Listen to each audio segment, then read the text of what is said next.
Praise the lord. నేటి దిన వాగ్దానము. ఇదిగో నేను తలుపు నొద్ద నిల్చుండి తట్టుచున్నాను.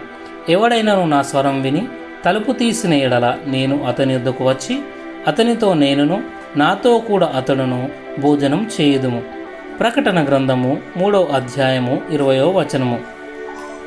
మీరంతా యేసు ప్రభు తలుపు కొట్టిన శబ్దాన్ని, ఆయన స్వరాన్ని విని ఆయనను మీ హృదయంలోకి ఆహ్వానించారని నమ్ముచున్నాను. ఆయన స్వరాన్ని ఇంతవరకు వినని వారి పరిస్థితి ఎంత విచారకరమో కదా. యేసు ప్రభు మనతో భోజనం చేయాలని ఎంతో ఇష్టపడుచున్నాడు. ఈ ప్రియ రక్షకునితో భోజనం చేయుటకు జ్ఞానం గల వారెవర వద్దని చెప్పరు. రక్షకుడిని ఎవరు తృణీకరిస్తారో వారిని రక్షకుడు తృణీకరిస్తాడనడంలో సందేహం లేదు. చివరికి వారు నరకంలోనికి దిగిపోతారు. అది ఎంతో భయంకరం. మొదటిగా బాప్టిసం ఇచ్చి యోహాను స్వరము అరణ్యమంతా కదిలించింది. ప్రభువు మార్గం సిద్ధపరచుడి, ఆయన త్రోవలను సరళం చేయడని యోహాను ఎలుగెత్తి చెప్పాడు. ఆ స్వరము విన్నవారంతా రక్షింపబడ్డారు.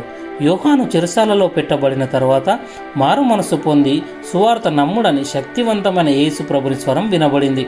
ఆ రోజుల్లో అవే మాటలు బోధిస్తున్న ఆయన సేవకుల నుండి ఆ ప్రభుని స్వరం ప్రతిధ్వనిస్తుంది.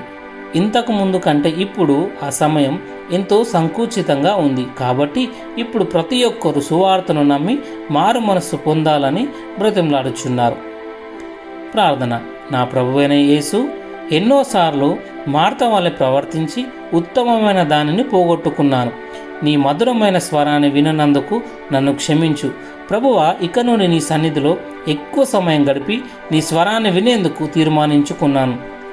నీ మహిమార్థమైన నా స్వరాన్ని వినియోగించుటకు నాకు సహాయం చేయమని నజరేయుడైన యేసు నామములో ప్రార్థిస్తున్న తండ్రి. ఆమేన్.